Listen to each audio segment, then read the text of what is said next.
ইমাম আহমদ বিন হাম্বল রাহিমাহুল্লাহ তার মুসনাদে আহমদের ভেতরে, আবার আবু দাউদ শরীফের ভেতরেও এই হাদিস বর্ণিত হয়েছে। সাউবান রাদিয়াল্লাহু আনহু এই হাদিসের বর্ণনাকারী সাহাবী, রাসূল করিম সাল্লাল্লাহু আলাইহি ওয়াসাল্লাম বলেছেন, ইউশিকুল উমামু আন তাদা আলাইকুম কামা তাদা আল আকালাতু ইলা কাসআতিহা। আল্লাহর নবী বলেছেন, খুব শীঘ্রই এমন একটি যুগ আসবে, এমন একটি জামানা আসবে, এমন একটা সময় আসবে, ভোজনকারীরা যেভাবে ভোজনের জন্য ভোজন পাত্রের চতুর্দিকে বসে যায়, খাবার খাওয়ার সময় আমরা যেমন আঙ্গুল দিয়ে প্লেটের খাবারগুলোকে মুখে তুলে নেই, ঠিক তেমনি ভাবে তামাম দুনিয়ার সকল কোরআন বিরোধী, ইসলাম বিরোধীরা ঐক্যবদ্ধ হয়ে মুসলমানদেরকে গ্রাস করার অপচেষ্টা, অপপ্রয়াস চালিয়ে দিবে। মুসলমানদেরকে কোণঠাসা বানিয়ে ফেলবে। মুসলমানরা বাড়িতে থাকতে পারবে না, ঘরে থাকতে পারবে না, এলাকায় থাকতে পারবে না, স্বাধীনভাবে কথা বলতে পারবে না, স্বাধীনভাবে চলতে পারবে না, এমন একটা মুসিবতের সময় আসবে। এই কথা শুনে সাহাবীরা বললেন, ওগো আল্লাহর হাবিব, মুসলমানদের এই দুরবস্থা কেন আসবে? তখন কি মুসলমানরা সংখ্যায় কম হয়ে যাবে? নবীজি তখন বললেন, না, মুসলমানদের সংখ্যা তখন কম হবে না, বাল আনতুম ইয়াউমা ইদিন কাসীর, বরং মুসলমানদের সংখ্যা তখন বেশি হবে। সাহাবীরা বললেন, সংখ্যায় বেশি হওয়ার পরেও এই অবস্থা হবে কেন? নবীজি তখন বললেন, সংখ্যায় বেশি হবে, ওয়ালাকিন্নাকুম গুসাউন কাগুসাইস সাইল, বন্যার পানিতে ভেসে যাওয়া খড়কুটার মতো মুসলমানরা দুর্বল হয়ে যাবে। সংখ্যা বেশি থাকবে কিন্তু মাথা উঁচু করে থাকতে পারবে না, সাহস করে কথা বলতে পারবে না, ঐক্যবদ্ধ হতে পারবে না, মুসলমানরা পরাধীন হয়ে যাবে। আল্লাহর হাবিব বলেছেন, ওয়ালা ইয়ানজিআন্নাল্লাহু মিন সুদুরি আদুইকুম, সেই যুগে শত্রুদের অন্তর থেকে আল্লাহ তোমাদের ভয় ভীতি তুলে নিবেন, আর তোমাদের অন্তরে আল্লাহ ওয়াহান ঢুকিয়ে দিবেন। সাহাবীরা তখন নবীজিকে জিজ্ঞেস করলেন, ওয়ামাল ওয়াহানু ইয়া রাসূলুল্লাহ, মহব্বতে আমার সাথে পড়েন সাল্লাল্লাহু আলাইহি ওয়াসাল্লাম। সাহাবীরা বললেন, নবী গো, ওয়াহান মানে কি? ওয়াহান মানে তো আমরা বুঝলাম না। নবীজি তখন বললেন, ওয়াহান মানে হলো হুব্বুদ দুনিয়া ওয়া কারাহিয়াতুল মাউত। ওয়াহান মানে হলো সেই যুগের মুসলমানদের দুনিয়ার ভালোবাসা বেড়ে যাবে আর মৃত্যুকে তারা অপছন্দ করবে। বলেন তো, কথাগুলো যারা বুঝেছেন, এই হাদিসের সাথে বর্তমান জামানার মিল আছে না নাই? মুসলমানদের কাছে এখন আখিরাতের চেয়ে দুনিয়ার জীবন বেশি দামি। মুসলমানরা শাহাদাতের ঈদগাহে শামিল হওয়া ভুলে গিয়েছে, মৃত্যুকে তারা অপছন্দ করে। যখনই তারা ভোগ বিলাসে, অর্থবিত্তের জন্য আর তারা ক্ষমতার জন্য পাগল পাড়া হয়ে গিয়েছে, তখনই তারা পশ্চিমাদের গোলাম আর উত্তর দক্ষিণের দেশগুলোর গোলামে পরিণত হয়েছে। অথচ আমাদের পূর্বপুরুষরা এমন ছিলেন না। আমাদের পূর্বপুরুষদের লক্ষ্য ছিল আল্লাহকে পাওয়া, রসুলকে পাওয়া। আমাদের পূর্বপুরুষদের উদ্দেশ্য ছিল, আমাদের পূর্বপুরুষদের উদ্দেশ্য ছিল জীবনের সবটুকু কুরবানি করে দিয়ে আল্লাহ এবং রাসূলকে পাওয়া। ও যুবক ভাইরা, এখানে তো আমি অসংখ্য যুবককে দেখতে পাচ্ছি। শুনেন আমার যুবক ভাইরা, আপনাদের যৌবন এখন কেটে যায় মোবাইল ফোনে, আপনাদের যৌবন চলে যায় ফেসবুক চালাতে চালাতে, আপনাদের যৌবন চলে যায় রং তামাশা করতে করতে, আপনাদের যৌবন চলে যায় নেতাদের সামনে পিছনে চামচামি করতে করতে। এই যৌবন তো এজন্য দেওয়া হয় নাই। নবী করিম সাল্লাল্লাহু আলাইহি ওয়াসাল্লামের সময়ে নবীজির যুবক সাহাবীরা তাদের জীবনটাকে আল্লাহর দ্বীনের পথে কেমনে উৎসর্গ করেছেন শুনেন। জুলাইবিব রাদিয়াল্লাহু আনহুর ঘটনা আপনাদেরকে বলছি। জুলাইবিব রাদিয়াল্লাহু আনহু, তিনি একজন যুবক মানুষ, খুবই গরিব, ঘর বাড়ি কিচ্ছু নাই, টাকা পয়সা কিচ্ছু নাই। তার বংশ পরিচয় অত বেশি সমৃদ্ধ ছিল না। তিনি আহলুস সুফা, নবীজির আহলুস সুফাতে তিনি বসবাস করতেন। আসমান ছিল তার শামিয়ানা, মাটি ছিল তার বিছানা। এত গরিব ছিলেন, এত গরিব ছিলেন, মানুষ যখন খাবার খেয়ে উচ্ছিষ্ট খাবার ফেলে দিত, সেই উচ্ছিষ্ট খাবারটুকু হাতে নিয়ে তিনি খেতেন। যেদিন কিছু পেতেন না সেদিন তিনি ক্ষুধার্ত থাকতেন। আহারে, এত গরিব মানুষ ছিলেন, পানি পানের জন্য এইরকম একটা গ্লাসও তার কাছে ছিল না, একটা পানির পাত্র তার কাছে ছিল না, পানির একটা পাত্রও নাই। এত গরিব মানুষ, হাতের অঞ্জলি ভরে তিনি পানি পান করতেন। আহলুস সুফাতে তিনি থাকতেন। তার একটা নাম হলো দামিম, তার একটা নাম হলো জুলাইবিব, আর একটা নাম হলো দামিম। জুলাইবিব শব্দের অর্থ হলো কম পূর্ণতা প্রাপ্ত, তিনি বেটে মানুষ ছিলেন।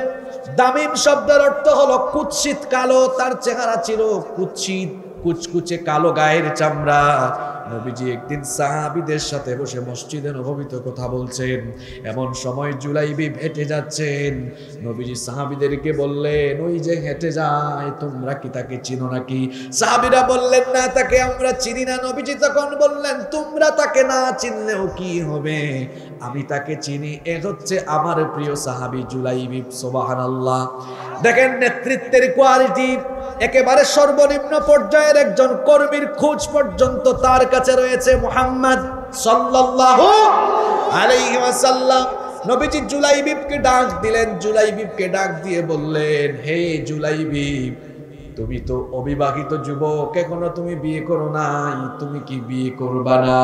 জুলাইবিব তখন বললেন, ওগো আল্লাহর হাবিব, আমার মতো গরিব মানুষ কেমনে আমি বিয়ে করব? কোনো বাপ মা আমার কাছে তাদের মেয়ে বিয়ে দিবে না, আমার টাকা পয়সা নাই, ঘর বাড়ি নাই, কিচ্ছু নাই, কে আমার কাছে তাদের মেয়ে বিয়ে দিবে? আমি আখিরাতের অপেক্ষায় আছি। এই কথা বলে তিনি চলে গেলেন। পরের দিন নবীজি জুলাইবিবকে কি প্রশ্ন করলেন, জুলাইবিব আবার একই রকমের উত্তর দিলেন। পরের দিন অর্থাৎ তৃতীয় দিন নবীজি জুলাইবিবকে কি রকমের প্রশ্ন করলেন। জুলাইবিব বললেন, আমার মতো এই গরিব মানুষের কাছে কে তাদের মেয়ে বিয়ে দিবে? আবার আমার শরীরের চামড়াও কালো, বেটে মানুষ, দেখতেও সুন্দর না, কে আমার কাছে তাদের মেয়ে বিয়ে দিবে? নবীজি আদর করে জুলাইবিবকে তার কাছে রাখলেন, কাছে ডেকে বললেন, শোনো, আমার অমুক আনসারী সাহাবীর বাড়িতে যাও, তাদের ঘরে একটা মেয়ে আছে, তাদের ঘরে যাও, আর গিয়ে বলো আল্লাহর হাবিব আমাকে পাঠিয়েছেন বিবাহের পয়গাম দিয়ে, আপনাদের মেয়েকে আমার সাথে বিয়ে দেওয়ার জন্য বলেছেন মুহাম্মদ সাল্লাল্লাহু আলাইহি ওয়াসাল্লাম। হযরত জুলাইবিব রাদিয়াল্লাহু আনহু ওই বাড়িতে গেলেন। বাড়িতে গিয়ে তিনি দরজায় নক করলেন, দরজা খুলে দেওয়া হলো। এরপরে ওই আনসারী সাহাবী বললেন, আপনি কি? আপনাকে তো চিনলাম না। তিনি তার পরিচয় দিলেন আর বললেন, আল্লাহর রাসূল আমাকে এখানে পাঠিয়েছেন, আমি আল্লাহর রাসূলের পয়গাম নিয়ে এসেছি। আল্লাহর রাসূলের কথা শুনে তাকে ভেতরে ঢোকানো হলো। এরপরে তিনি যখন আল্লাহর রাসূলের দেওয়া পয়গাম, তিনি বিয়ের পয়গাম দিলেন। ওই আনসারী সাহাবী বললেন, আপনি একজন কালো মানুষ, কুচকুচে কালো গায়ের চামড়া, গরিব মানুষ, ধন দৌলত, ঘর বাড়ি কিচ্ছু নাই, আমার মেয়েকে বিয়ে করে কি খাওয়াবেন? তিনি বললেন, আমি তো নিজের ইচ্ছায় আসি নাই, আমাকে পাঠিয়েছেন মুহাম্মাদুর রাসূলুল্লাহ সাল্লাল্লাহু আলাইহি ওয়াসাল্লাম। ওই আনসারী সাহাবী তখন বললেন, যেহেতু নবীজি পাঠিয়েছেন, তাহলে আপনি একটু অপেক্ষা করুন, আমি আমার স্ত্রীর সাথে বিষয়টা নিয়ে পরামর্শ করি। তিনি ভেতরে চলে গেলেন। স্ত্রী বললেন, না না, এত কুচকুচে কালো গায়ের চামড়া, উস্কো খুস্কো চুল, গায়ে ময়লা, কাপড়ে ময়লা, ঘর বাড়ি নাই, গরিব মানুষ, তার সাথে মেয়ে বিয়ে দিব না। তারা যখন এই প্রস্তাব ফিরিয়ে দিচ্ছিলেন, সকল কথাবার্তা ভেতর থেকে মেয়ে শুনতে পাচ্ছিল। মেয়ে তখন বললেন, আমার বাবা, আমার মা, এত বড় দুঃসাহস আপনাদের কি করে হলো? আল্লাহর রাসূলের প্রস্তাব আপনারা রিজেক্ট করে দিচ্ছেন, ফিরাইয়া দিচ্ছেন। আল্লাহর রাসূলের প্রস্তাব কোনো মুমিন তো কখনো ফিরাইয়া দিতে পারে না। বাবা মা তখন বললেন, আমাদের কলিজার টুকরা মেয়ে, শোনো, তুমি হয়তো ঘরের ভেতর থেকে আবেগে কথা বলছো, ঘরের ভেতর থেকে একটু বের হয়ে ছেলেটার দিকে তাকাও, দেখো কুচকুচে গায়ের, কুচকুচে কালো গায়ের চামড়া, দেখতে ভালো না, উস্কো খুস্কো চুল, ধুলাবালু যুক্ত বদনে এসেছে, শরীরের মধ্যে ময়লা, কাপড়ের মধ্যে ময়লা, একটু এক নজর দেখো, দেখবা তোমার পছন্দ হবে না। মেয়ে তখন বললেন, আমার তাকে দেখারও দরকার নাই, আল্লাহর রাসূল আমার জন্য যাকে পছন্দ করেছেন, নবীজির পছন্দই হলো আমার পছন্দ। যুবকদের মনোযোগ আছে না অন্যদিকে আছে? শোনো যুবকরা, বিয়ে হয়ে গেল, একটা ছেলে একটা মেয়ের জন্য বিবাহের প্রথম রাত হলো স্বপ্নের রাত, ফুল সজ্জার রাত, বাসর সজ্জার রাতে জুলাইবিব রাদিয়াল্লাহু আনহু তার স্ত্রীর কাছে আসেন। দুজনই এবার কথাবার্তা বলছেন। প্রেম ভালোবাসা নিবেদনের সময় যখন আসলো, ঠিক তখন দরজার বাহির থেকে আওয়াজ শোনা গেল, আইনা জুনুদুল্লাহ। আওয়াজ শোনা গেল, আল্লাহর সৈন্যরা কোথায়, আল্লাহর দ্বীনের মুজাহিদরা কোথায়? যুদ্ধের দামামা বেজেছে, জিহাদের ডাক এসেছে। নবীজি জিহাদের ময়দানের ডাক দিয়েছেন। তীরের শলা থেকে যেমন ধনুকটা ছুটে যায়, ঠিক তেমনি করে জুলাইবিব রাদিয়াল্লাহু আনহু জিহাদের কথা শুনে তার স্ত্রীর কাছ থেকে সাথে সাথে বিচ্ছিন্ন হয়ে গেলেন। এরপরে তরবারি হাতে নিয়ে জিহাদের ময়দানে ছুটে গেলেন। যুদ্ধ করতে করতে করতে করতে শাহাদাতের সুধা পান করলেন। আল্লাহু আকবার। যুদ্ধের শেষে নবী করিম সাল্লাল্লাহু আলাইহি ওয়াসাল্লাম জিহাদের ময়দানে আসলেন। সাহাবীদেরকে বললেন, যারা শহীদ হয়েছে শহীদদের লাশগুলো আমার সামনে নিয়ে আসো। শহীদদের লাশগুলো যখন আনা হলো, নবীজি সকল লাশগুলোকে দেখলেন, তারপরে বললেন, সবার লাশই তো আমি দেখছি, কিন্তু আমার হাবিবের লাশ কোথায়? সাহাবীরা বললেন, ওগো আল্লাহর নবী, আপনার হাবিব এটা আবার কে? আমরা তো তাকে চিনি না, আপনার হাবিব এটা আবার কে? নবীজি বললেন, আমার হাবিবকে তোমরা খুঁজে বের করা লাগবে না, আমার হাবিবকে আমি চিনি, আমার হাবিবকে আমি নিজেই খুঁজে বের করব। নবীজি এবার খোঁজাখুঁজি আরম্ভ করলেন। 7 জন কাফিরের কাছে একটি লাশ পড়ে থাকতে দেখলেন। ধুলা বালু লাশের উপরে আছে, চুলগুলো মুখের উপর চলে এসেছে। নবীজি এবার সেই লাশের কাছে গেলেন। লাশের কাছে গিয়ে এবার নবীজি সঙ্গে সঙ্গে বসে গেলেন। সাহাবীদেরকে বললেন, দেখে যাও, এইটা হলো আমার হাবিব। নবীজি এবার বসে গেলেন। ধুলা বালুগুলো নবীজি তার নিজের পবিত্র হাত মুবারক দিয়ে সরালেন। এরপরে নবীজি জুলাইবিব রাদিয়াল্লাহু আনহুর লাশকে তার উরু মুবারকের উপরে রাখলেন।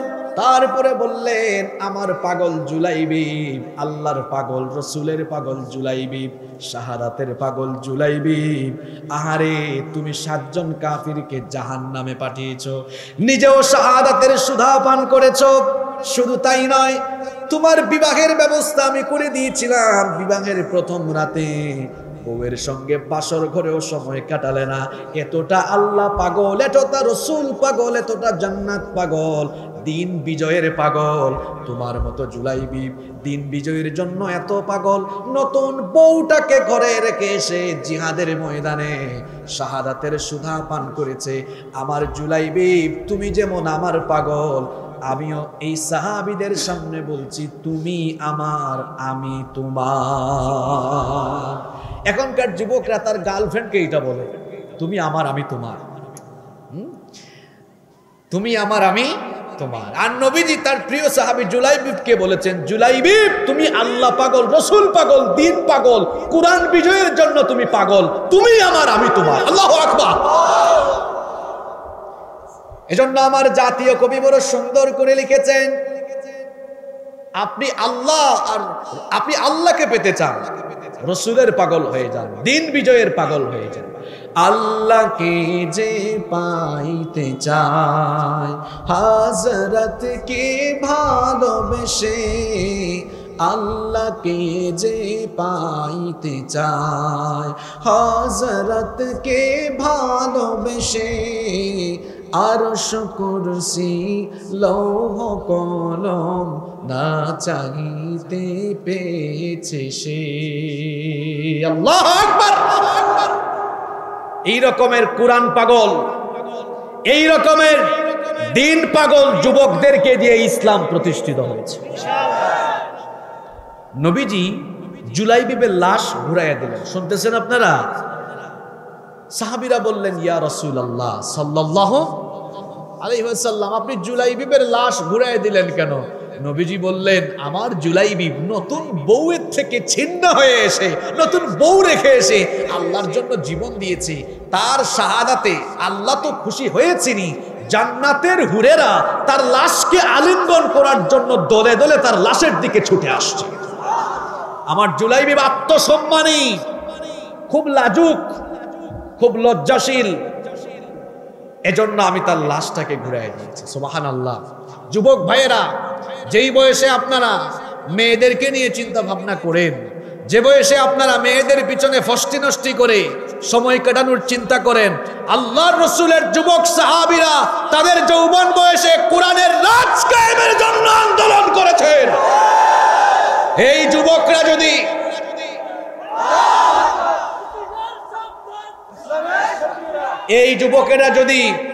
এই যুবকেরা যদি কোরআন পাগল হয়ে যায়, ইসলাম পাগল হয়ে যায়, তাহলে কোরআনের বিপ্লবের গণজোয়ার রুখে দেওয়ার সাধ্য দুঃসাহস কারণ। রব্বুল আলামিন কোরআনুল কারীমের মধ্যে সূরা সফে খুব সুন্দর করে বললেন, ইউরিদুনা লিইউতফিউ নূরাল্লাহি বিআফওয়াহিহিম ওয়াল্লাহু মুতিম্মু নূরিহি ওয়ালাউ কারিহাল মুশরিকুন।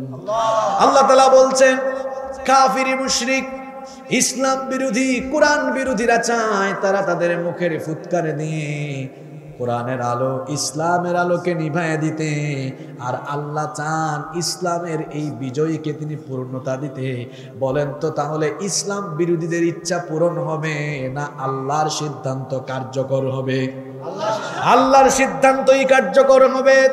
এই জন্য ফ্রাস্ট্রেট হওয়া যাবে না, হতাশ হওয়া যাবে না, কারণ আল্লাহ আমাদেরকে হতাশ হতে নিষেধ করেছেন। ওয়ালা তাহিনু ওয়ালা তাহজানু ওয়া আনতুমুল আ'লাউনা ইন কুনতুম মুমিনিন। আল্লাহ তাআলা বললেন, ভীত সন্ত্রস্ত হয় না, জালিমের জুলুমে ভয় পেয়ে যেও না, ভীত হয় না, সন্তুষ্ট হয় না, ফ্রাস্ট্রেট হয় না, হতাশ হয় না। চতুর্দিক থেকে কোণঠাসা হয়ে পড়েছ, তখনও হতাশ হয়ে যেও না, কারণ আমার আল্লাহর সিদ্ধান্ত হলো, আমার ঘোষণা হলো, যদি তোমরা মুমিন হও, ঈমানের রক্ত পিচ্ছিল কণ্ঠ কাকিরীন কুসুমাস্তীর্ণ পথে সবরের সাথে চলতে পারো, বিজয় যিনি দিয়ে দিবেন তিনি কে? ইসলামের বিজয় আসবে, ইসলাম বিরোধীরা পরাজিত হবে। এই সিদ্ধান্ত মুল্লার না আল্লাহ? জোরে বলতে হবে, মুল্লার না আল্লাহ? গর্ভবতী মায়ের প্রসব বেদনা যখন ওঠে, তখন কি সন্তান হওয়ার সম্ভাবনা বাড়ে না কমে? প্রসব বেদনা উঠলেই তো সন্তান হওয়ার জন্য ঘরের অন্যান্য যারা আছে তখন বুঝে এখন সন্তান হবে। চতুর্দিকে উলামায়ে কিরাম নির্যাতিত, নিপীড়িত, আল্লাহর দ্বীনের মুজাহিদরা নির্যাতিত, নিপীড়িত। যেভাবে করে গর্ভবতী মায়ের প্রসব বেদনা উঠলে বোঝা যায় সন্তান হওয়ার সময় চলে এসেছে, ইসলামের উপরে এই জুলুম, নির্যাতন, তমসাচ্ছন্ন অন্ধকার ইসলাম বিজয়ের আগাম সংবাদ দিচ্ছে। আগামীর পৃথিবী ইসলামের পৃথিবী, আগামীর পৃথিবী কোরআনের পৃথিবী। হতাশ হওয়া যাবে, আজকের আলোচনার বিষয় হতাশ হওয়া যাবে। মুমিন কখনো হতাশাগ্রস্ত হয় না, মুমিন কখনো নিরাশ হয়। আল্লাহ তাআলা কোরআনুল কারীমের 15 নম্বর সূরা সূরাতুল হিজরের 56 নম্বর আয়াতে বললেন, ওয়া মান ইয়াকুনাতু মির রাহমাতি রাব্বিহি ইল্লা দাল্লুন।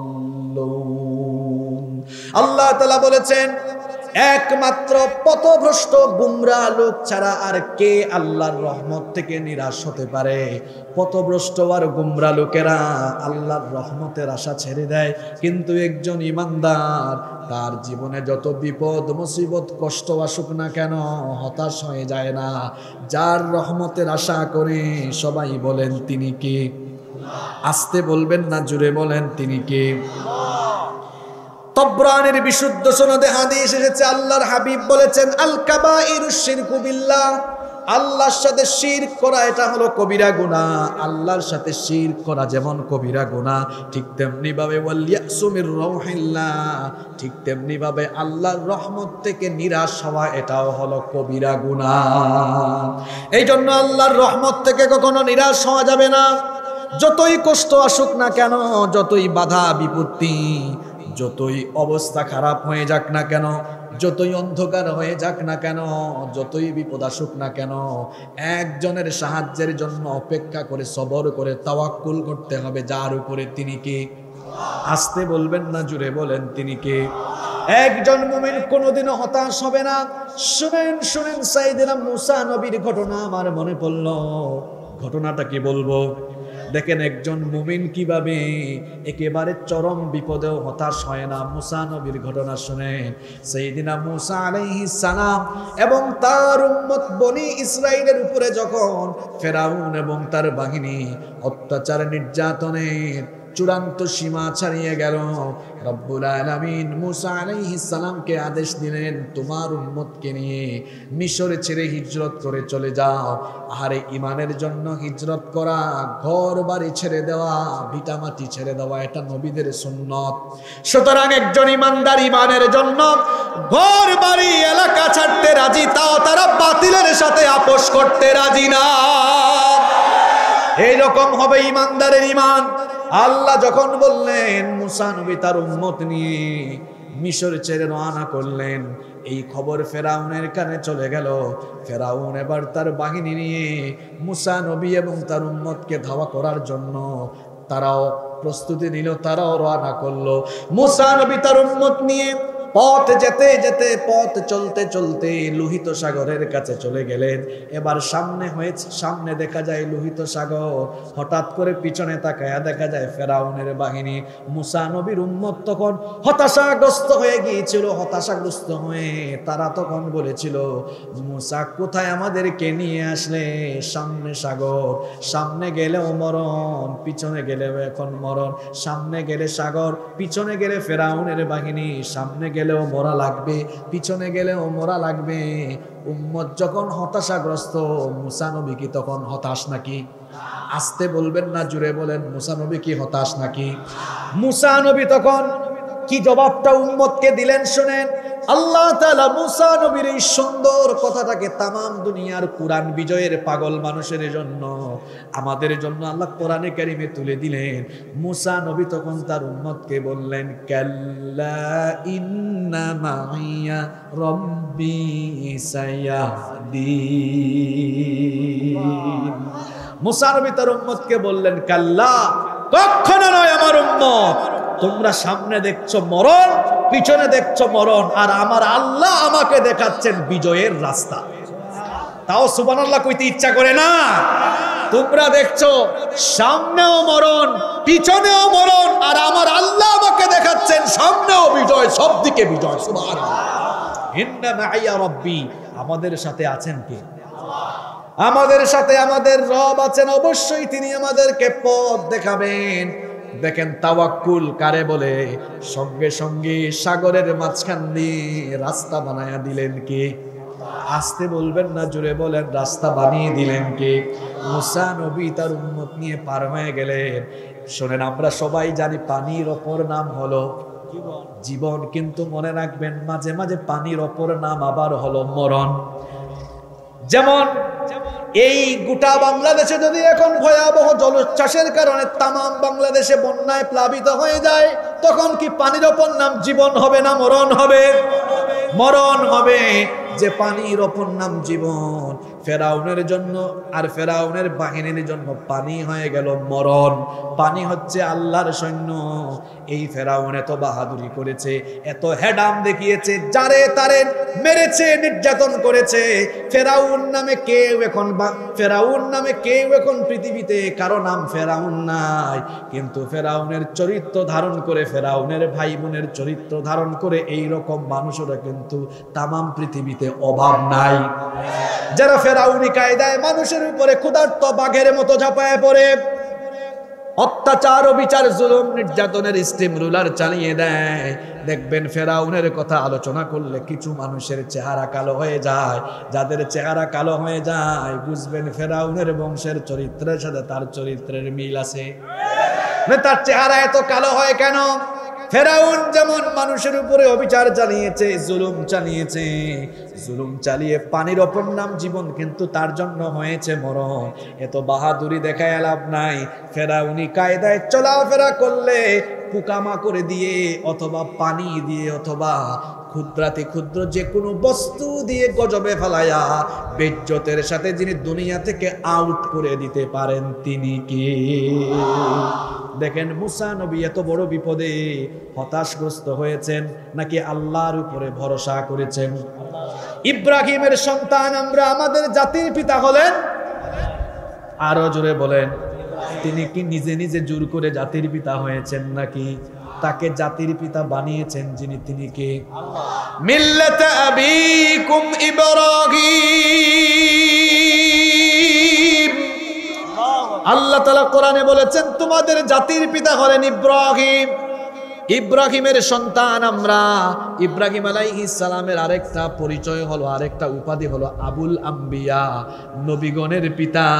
কারণ তার বংশে আল্লাহ নবী দিয়েছেন কম না বেশি, তার বংশেই সবচেয়ে বেশি নবী এসেছেন। এই জন্য আল্লাহর খলিল সাইয়েদিনা ইব্রাহিম আলাইহিস সালামকে বলা হয় আবুল আম্বিয়া, নবীগণের পিতা।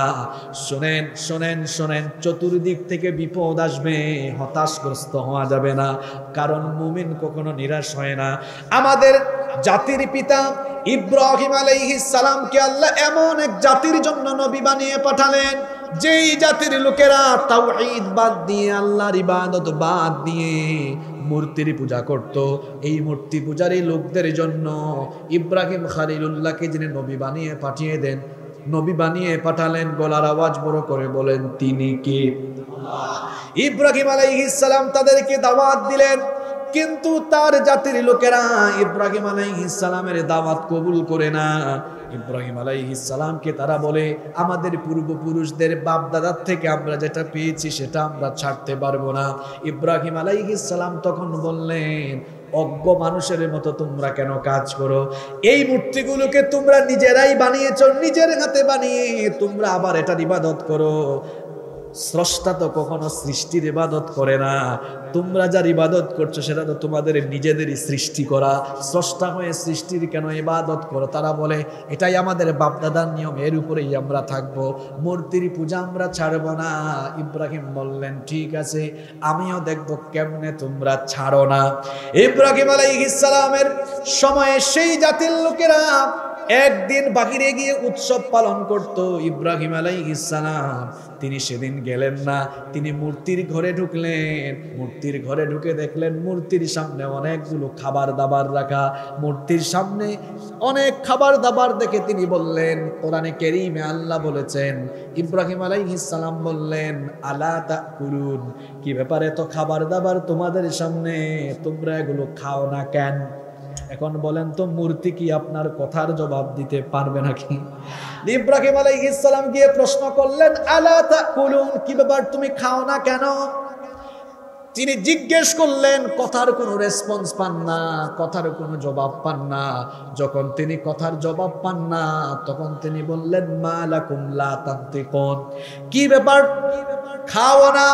আমি তোমার সাথে কথা বলি, আমার কথার জবাবও দাও না, খাও না, আমার সাথে কথাও বলো না। এখন তার রাগ উঠলো, রাগ ওঠার কারণে কুড়াল নিয়ে সবগুলার একদম কুপাইতে লাগলেন। কুপাতে কুপাতে কুপাতে কুপাতে বড়টার কাঁধের উপরে কুড়াল রেখে দিয়ে তিনি চলে আসলেন। নমরুদের গোষ্ঠী যখন মেলা থেকে ফিরে আসলো, এসে দেখলো হায় হায় হায়, আমাদের সব ক্ষুধা হুদা, একদম হুদা হয়ে গেছে, খালি হয়ে গেছে। তারা বলল এই কাজটা কে করেছে? নমরুদ বলল যেহেতু ইব্রাহিম এদের বিরুদ্ধে সবচেয়ে বেশি কথা বলেছে, তাহলে মনে হয় ইব্রাহিম এই কাজটা করতে পারে। ইব্রাহিম আলাইহিস সালামকে গ্রেফতার করা হলো। ইব্রাহিম আলাইহিস সালামকে গ্রেফতার করে আনা হলো। তারপরে ইব্রাহিম আলাইহিস সালামকে জিজ্ঞেস করা হলো, ইব্রাহিম আমাদের মূর্তিগুলো কে ভেঙেছে, এগুলোর এই হালত এই দশা কে করলো? ইব্রাহিম নবী বললেন, বুকার মতো আমাকে প্রশ্ন করো কেন? দেখো না কুড়াল কাঁধে নিয়ে যে আছে তারে এই প্রশ্নটা জিজ্ঞেস করো, কারণ সেই তো সবগুলারে কুপায়া কুপায়া কুড়াল হাতে নিয়ে কারবারি দাঁড়িয়ে আছে। আমাকে জিজ্ঞেস না করে তোমরা ওই বড়টারে জিজ্ঞেস করো। তখন নমরুদ এবং তার সভাসদের লোকেরা বলল, এটারে কেমনে জিজ্ঞেস করব, এটা তো বুবা, এটা কথা বলতে পারে। ইব্রাহিম নবী দাওয়াতের সুযোগ পেলেন, তিনি বললেন, যেটা কথাই কইতে পারে না, তোমাদের ফরিয়াদ শুনে না, তোমাদের কথার জবাব দেয় না, আর সবচেয়ে বড় কথা হলো যে নিজের হেফাজত নিজেই করতে পারে না, তোমাদের হেফাজত সে কেমনে করবে? যেটা তোমাদের ফরিয়াদের জবাবও দিতে পারে না, সেটার ইবাদত কেমনে করো? এটা তোমাদের কল্যাণ ও কল্যাণ করারও সুযোগ পাবে না। সুতরাং কেন তোমরা তার ইবাদত করো? তিনি সেই মুহূর্তেও দাওয়াত দিলেন। একজন দায়ী সব সময় দাওয়াতের দায়ীর ভূমিকায় থাকবে, ময়দানে থাকলেও দাওয়াত দিবে, গ্রেফতার অবস্থায়ও দাওয়াত দিবে, জেলখানায় থাকলেও দাওয়াত দিবে, যেমনটা করেছেন আল্লাহর খালিল ইব্রাহিম। আল্লাহু আকবার। গ্রেফতাররত অবস্থায় তার দাওয়াত। তিনি বললেন, এগুলো কিসের ইবাদত করো? যে নিজেই নিজের হেফাজত করতে জানে না, তারে কুপায়া ফেললো, তার নিজেকেই সে বাঁচাতে পারলো না, তোমাদেরকে কেমনে বাঁচাবে?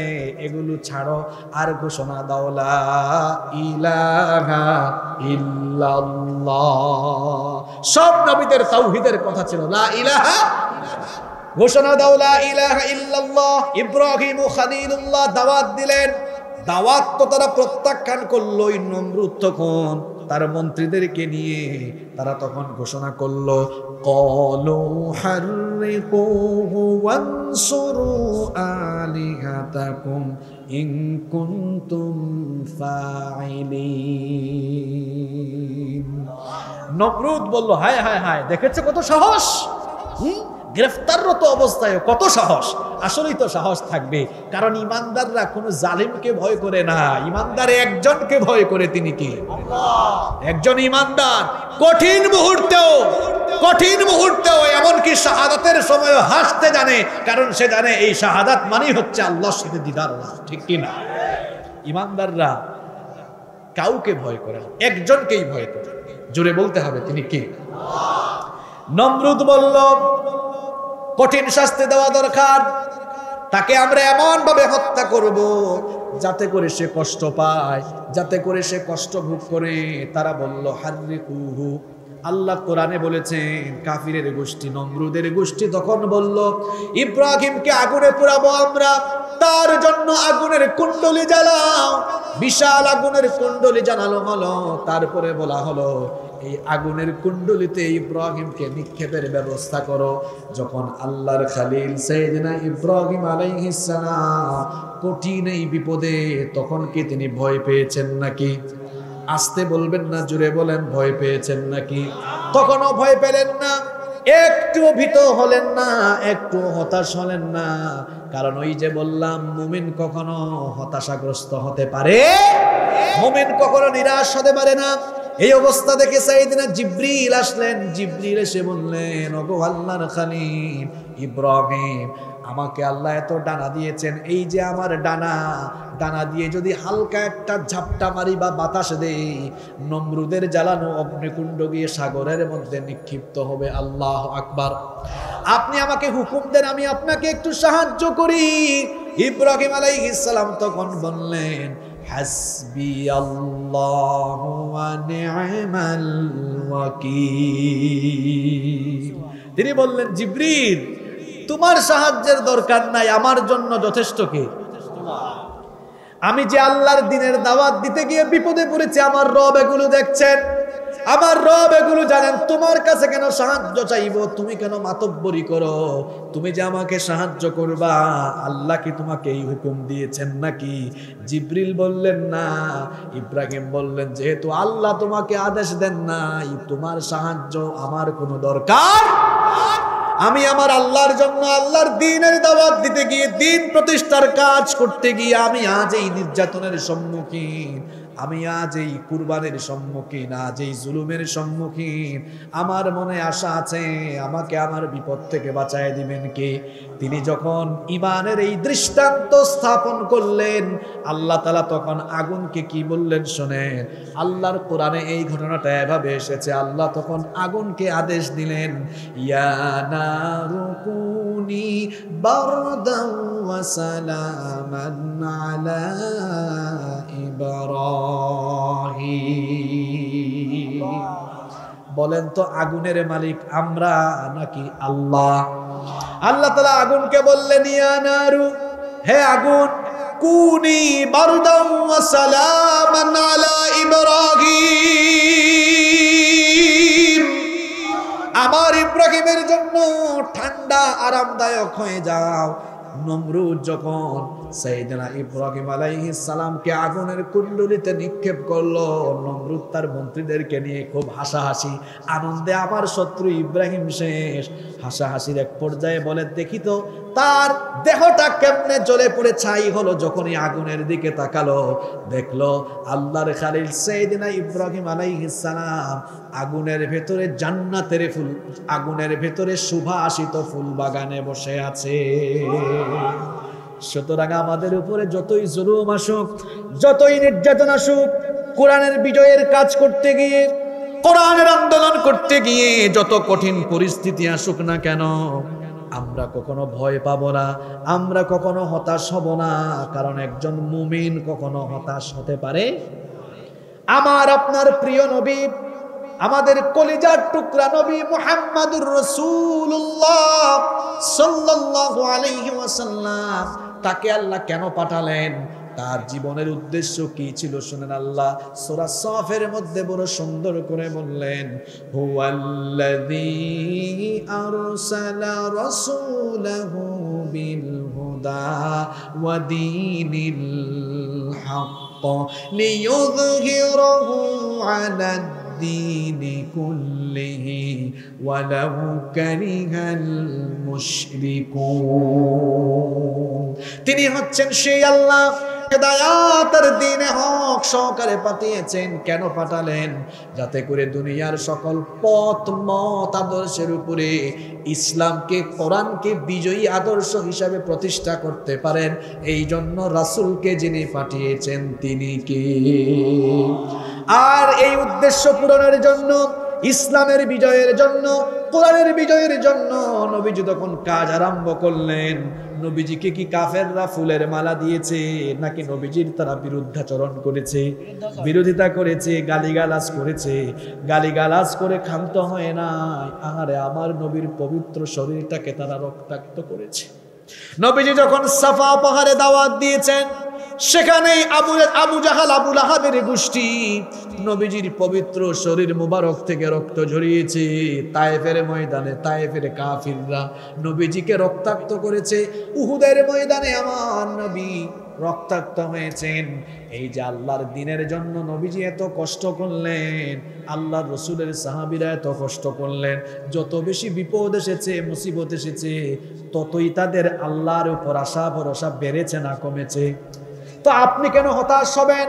আপনি কেন ভয় পাবেন? শোনেন, হিজরতের রাতে যখন নবীজি তার সাথী সাইয়েদনা আবু বকর রাদিয়াল্লাহু আনহুকে নিয়ে মক্কা থেকে মদিনায় হিজরত করছেন, ফজরের ওয়াক্ত হয়ে যাচ্ছে, ভোরের আলো ফুটে উঠছে। এমন সময় সাইয়েদনা আবু বকর রাদিয়াল্লাহু আনহু নবীজিকে বললেন, ওগো আল্লাহর হাবিব, ভোরের আলো ফুটে উঠছে, এখন যদি আমরা পথ চলিত ধরা পড়ে যাব, এই গুহার মধ্যে আশ্রয় নেই। তারা তখন গারে সূরের মধ্যে আশ্রয় নিলেন। শত্রুরা খুঁজতে খুঁজতে খুঁজতে খুঁজতে যখন গারে সূরের কাছাকাছি চলে আসলেন, সাইয়েদনা আবু বকর রাদিয়াল্লাহু আনহু নবীজিকে বললেন, ওগো আল্লাহর হাবিব, এরা তো কাছাকাছি চলে এসেছে, মনে হয় আমরা ধরা পড়ে যাব। কারণ এটা ছোট্ট গুহা, আমরা যদি একটু মাথা উঁচু করে দেখে ফেলবে, ধরা পড়ে যাব। আমি আর আপনি, আমরা মাত্র দুইজন, ওদের সংখ্যাও বেশি, হয়তো আমরা ধরা পড়ে যাব। এই কথা যখন আবু বকর বললেন, নবীজি তখন হতাশ হয়েছেন নাকি? হতাশ হলেন না। নবীজি তখন কি জবাবটা দিলেন? আল্লাহ কোরআনের মধ্যে সেটা উঠিয়ে দিয়েছেন, লা তাহজান ইন্নাল্লাহা মা'ানা। লা তাহজান, আজকে বলেছি না, আজকের আলোচনা হতাশ হওয়া যাবে না। লা তাহজান, আমার সাথী আবু বকর, হতাশ হচ্ছ কেন? আমাদের সাথে আছেন কি? জোরে বলেন, সাথে আছেন কি? এইভাবে করে হতাশ হওয়া যাবে না।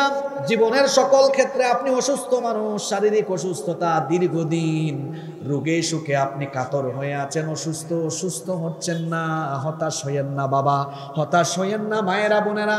অনেক বোনদেরও জটিল কঠিন রোগ আছে, হতাশ হয়ে যাবেন না। কোরআনে তো আল্লাহ আইয়ুব নবীর ঘটনা উল্লেখ করেছেন। আইয়ুব আলাইহিস সালাম একদিন আর 2 দিন নয়, একটানা 18টা বছর তিনি কষ্ট করেছেন। 18 বছর তার চর্মরোগ ছিল, চামড়ার মধ্যে এমন এক রোগ হয়েছিল, গোটা শরীরটা পচে গিয়েছিল, পচে দুর্গন্ধ হয়ে গিয়েছিল, শরীরের মাংসগুলো খসে খসে পড়ে যাচ্ছিল। আত্মীয় স্বজন অনেকেই তাকে পরিত্যাগ করেছিল, তার পরিবারের উপরে বালা মুসিবত নেমে এসেছিল। এত রোগে সুখে বালা মুসিবত আসার পরেও আইয়ুব আলাইহিস সালাম কি হতাশ হয়েছেন নাকি? তার গোটা শরীর যখন পচে গেল, জিহ্বায় যখন পোকা ধরা আরম্ভ করলো, তখন তিনি প্রথমবারের মতো জবান খুললেন, আল্লাহর কাছে কি আবেদন জানালেন শুনেন। ওয়া আইয়ুবা ইয নাদা রাব্বাহু আন্নী মাসসানিয়াদ-দুররু ওয়া আনতা আরহামুর রাহিমিন। আল্লাহ বললেন, আমার বান্দা আইয়ুব, আমার নবী আইয়ুবের কথা স্মরণ করো। যখন সে অসুস্থ হয়ে আমার কাছে ফরিয়াদ করলো, সে যখন বলল, আন্নী মাসসানিয়াদ-দুররু, আমার রব, আমি তো দুঃখ কষ্টে বালা মুসিবতে পতিত হয়েছি। আনতা আরহামুর রাহিমিন, আপনি হচ্ছেন দয়াবান, আপনি হচ্ছেন মেহেরবান। তিনি যখন 18 বছর দুঃখ কষ্টে পতিত হয়ে হতাশ না হয়ে আল্লাহর রহমতের আশা করে আল্লাহর কাছে দোয়া করলেন, তার বালা মুসিবত, দুঃখ কষ্ট, শারীরিক অসুস্থতা তিনি দূর করে দিলেন। তিনি কি? আল্লাহ তাআলা জবাব দিলেন, ফাস্তাজাবনা লাহু ফাকাশাফনা মা বিহি মিন দুররিন ওয়া আতাইনাহু আহলাহু ওয়া মিসলাহুম মাআহুম রাহমাতাম মিন ইনদিনা ওয়া যিকরা লিল আবিদিন। আল্লাহ বললেন, আমি আমার আইয়ুবের ডাকের জবাব দিলাম, তার শারীরিক অসুস্থতা, দুঃখ কষ্ট সব আমি দূর করে দিলাম। সুবহানাল্লাহ। সন্তান হয় না, হতাশ হয়ে যাইয়েন না। জাকারিয়া আলাইহিস সালামকে আল্লাহ সন্তান দিয়েছেন, নিঃসন্তান ছিলেন। ইব্রাহিম আলাইহিস সালামের স্ত্রী সারা বন্ধা ছিলেন, বন্ধা নারীর ঘরে শেষ বয়সে আল্লাহ ইসহাক দিয়েছেন। সুতরাং বিয়ে শাদী করেছেন, মা বোনরা আছেন, অনেক মা বোনেরা আছেন, বিয়ে শাদী হওয়ার পরে সন্তান হয় না। দেখা যায় তাবিজের পিছনে লাইন ধরে, আবার গ্রামে গঞ্জে, আপনাদের এলাকায় আছে কিনা জানি না, বহু জায়গায় দেখেছি, যখন সন্তান হয় না তখন বিভিন্ন ভণ্ডদের কাছে গিয়া কুফরি চিকিৎসা নেয়। হতাশ হবেন না, হতাশ হবেন না। আপনার দুঃখ কষ্ট যত যাই থাকুক সব আল্লাহকে বলবেন। জাকারিয়া আলাইহিস সালামের ঘরে আর ইব্রাহিম আলাইহিস সালামের ঘরে বার্ধক্য অবস্থায় যদি আল্লাহ সন্তান দিতে পারেন, আপনি যদি আল্লাহর কাছে চাওয়ার মতো চাইতে পারেন, সেই আল্লাহ আপনাকে দিতে পারেন। আল্লাহ পারেন কিনা? তাহলে জীবনের কোনো ক্ষেত্রে হতাশ হওয়া যাবে। চাকরি করেন, ব্যবসা করেন, ব্যবসায় লস হয়ে গিয়েছে, অভাব অনটন চলে এসেছে, দুঃখ কষ্ট চলে এসেছে, 3 বেলা খাবার খেতে পারেন না, দুঃখ কষ্ট। অনেক বেকার ভাইয়েরা আছেন, চাকরি নাই, ব্যবসা নাই। হতাশ হবেন না, হতাশ হবেন না। যাকে বেশি ডাকতে হবে তিনি কি? একজন মুমিন সুদিনেও জিকির করে আল্লাহ আল্লাহ, দুর্দিনেও জিকির করে আল্লাহ আল্লাহ। একজন মুমিনের সুসময়ে কে? এইরকম আওয়াজ দিলে হবে না। আমাদের সুসময়ে কে? দুঃসময়েও আবার কে? সুখে দুঃখে সব সময় আল্লাহকে ডাকবো, তবে আমরা আল্লাহকে পাবো। হাদিসে কুদসিতে আল্লাহ বলেছেন, আমার বান্দা আমার ব্যাপারে ধারণা করে যেমন আমার বান্দার ব্যাপারেও আমি তেমন। গুনাহগার গুনাহ করে ফেলেছো, আল্লাহ বলেছেন লা তাকনাতু মির রাহমাতিল্লাহ, আল্লাহর রহমত থেকে নিরাশ হয়ে যেও না। আপনি আল্লাহর রহমতের আশা করে 2 ফোঁটা চোখের পানি ছেড়ে আপনি যদি আল্লাহর কাছে হাত তুলতে পারেন, আল্লাহ আপনার সব গুনাহ মাফ করে দিবে। একজন মুমিন কখনো জীবনের কোনো ক্ষেত্রে হতাশ হতে পারে? আল্লাহ বলেছেন হতাশ হয় না, সন্ত্রস্ত হয় না, ভীত বিহ্বল হয় না। ওয়ালা তাহিনু ওয়ালা তাহজানু ওয়া আনতুমুল আ'লাউনা ইন কুনতুম মুমিনিন। হতাশাগ্রস্ত হয় না, ভয় পেও না, মুমিন হও, ইমানের পথে থাকো, আল্লাহর দিন মেনে দিনের পথে চলো। জীবনের সব ক্ষেত্রে তোমাকে সাহায্য করবেন, বিজয় দিবেন যিনি। গলার আওয়াজ বড় করে বলেন কে? সুতরাং আজকে আপনাদেরকে আশার বাণী শোনায় গেলাম, এই জন্য এটা সবার জন্য আজকের এই ওয়াজ। মা বোনরা যারা আছেন, সবার জীবনে দুঃখ কষ্ট আছে না নাই? মানুষের সব সময় কি একরকম যায়? কখনো দুঃখ, কখনো কষ্ট, কখনো আনন্দ, কখনো বেদনা, কখনো সুদিন, কখনো দুর্দিন। হতাশ হওয়া যাবে না, হতাশ হওয়া যাবে না। আজ যে অন্ধকার চতুর্দিকে দেখছেন, এই অন্ধকার কেটে যাবে। অন্ধকারের অমানিসা কেটে গিয়ে খুব শীঘ্রই নতুন সূর্য উঠবে। সেই সূর্যোদয় হবে মজলুমদের পক্ষের সূর্য, ইনশাআল্লাহ। বিশ্বাস হয়তো শর্ত হলো আমাদেরকে কোরআনের পথে থাকতে হবে, কোরআনের পথে চলতে হবে। আমরা কোরআনের পথে চলতে, কোরআনের আদর্শকে গ্রহণ করে কোরআনের মিছিলে, কোরআনের আন্দোলনে শামিল হতে কারা কারা প্রস্তুত? আল্লাহকে হাত তুলে একটু দেখেন। মাশাআল্লাহ। আমাকে শহীদ করে সেই মিছিলে শামিল করে নিও, যেই মিছিলের নেতা আমির হামজা, খুবাইব খাব্বাব আল্লাহর ছিল যারা অতি প্রিয়, শামিল করে নিও। বলেন আমিন। আল্লাহ আমাদের সবাইকে কোরআনের জন্য, দিন বিজয়ের জন্য আল্লাহ আমাদেরকে কবুল করুন। আমরা সবাই বলি আমিন। রব্বানা যালামনা আনফুসানা ওয়া ইন লাম তাগফির লানা ওয়া তারহামনা লানাকুনান্না মিনাল খাসিরিন। রব্বানা ইসরিফ আন্না আযাবা জাহান্নাম ইন্না আযাবাহা কানা গরামা। রব্বুল আলামিন, ওগো মালিক, এই দিনের বেলা কর্মব্যস্ততা ফেলে তোমার অসংখ্য বান্দা বান্দি কোরআনের টানে, দিনের টানে, তোমার টানে, তোমার হাবিবের টানে এখানে ছুটে এসেছেন। আল্লাহ, এই মানুষগুলোর কোনো স্বার্থ নাই, নিঃস্বার্থভাবে তোমার দিনকে ভালোবেসে এখানে জড়ো হয়েছেন। তোমার বান্দা বান্দিরা যারা হাত তুলেছেন, আমরা সবাই জীবনে কম বেশি গুনাহ করে ফেলেছি। ওগো মালিক, আমরা যতই গুনাহ করি না কেন, আমাদের পরিচয় হলো আমরা একমাত্র তোমার গোলাম। তুমি যদি আমাদেরকে তোমার রহমত থেকে, ক্ষমা থেকে বঞ্চিত করে দাও, আমাদের কোথাও যাওয়ার জায়গা নাই। আমরা ছাড়াও তোমার অসংখ্য গোলাম আছে, কিন্তু তুমি ছাড়া আমাদের কোনো মাবুদ নাই। সুতরাং তুমি আমাদেরকে তাড়িয়ে দিও না, তোমার ক্ষমা থেকে বঞ্চিত করে দিও না। মালিক, আমরা যারা হাত তুলেছি, আমাদের সকলের জীবনের ছোট বড়, জানা ও জানা যত গুনাহ আছে, সকল গুনাহগুলো তুমি মাফ করে দাও। রব্বুল আলামিন, ওগো আমাদের মালিক, আমাদের পরিবারের সবাইকে তুমি মাফ করে দাও। আমাদের সবাইকে 5 ওয়াক্তের নামাজি বানিয়ে দাও। আমাদের মা বাবাকে মাফ করে দাও। আমাদের যাদের মা বাবা আমাদেরকে এতিম করে দিয়ে অন্ধকার কবরে চলে গিয়েছেন, দয়া করে তাদের কবরগুলোকে তুমি জান্নাতুল ফেরদাউস বানিয়ে দাও। আমাদের যাদের মা বাবা বেঁচে আছেন, নেক হায়াত বাড়িয়ে দাও। যতদিন তারা বেঁচে থাকবেন, আমাদেরকে আমাদের বাবা মায়ের খেদমত করার তৌফিক দান করে দাও। আল্লাহুম্মা গফিরলি ওয়া লিওয়ালিদাইয়া ওয়া কুর রাব্বিরহামহুমা কামা রাব্বায়ানি সগীরা। রব্বিরহামহুমা কামা রব্বায়ানি সগীরা। রব্বুল আলামিন, আমার দাড়ি পাকা অনেক বাবাদেরকে দেখছি, এই দাড়ি পাকা বাবাদেরকে তুমি বঞ্চিত করো না, সবার গুনাহগুলো তুমি মাফ করে দাও। অসংখ্য যুবকেরা মাহফিলে এসেছে, আল্লাহ আমার এই যুবক ভাইদেরকে তুমি হানজালার মতো দিনের জন্য কবুল করে নাও। রব্বুল আলামিন, আমার মায়েরা বোনেরা মাহফিলে এসেছেন, মাদেরকে বোনেদেরকে সুমাইয়া রাদিয়াল্লাহু আনহার মতো দিনের জন্য কবুল করে নাও। আম্মা জান আয়েশা রাদিয়াল্লাহু আনহার মতো দিনের জন্য কবুল করে নাও। রব্বুল আলামিন, আজকের এই মাহফিল করতে গিয়ে আমার ভাইদের কত কষ্ট হয়েছে, কয়েকটা দিন ধরে ঠিক মতো খাইতে পারে নাই, টেনশনে ঘুমাইতে পারে নাই।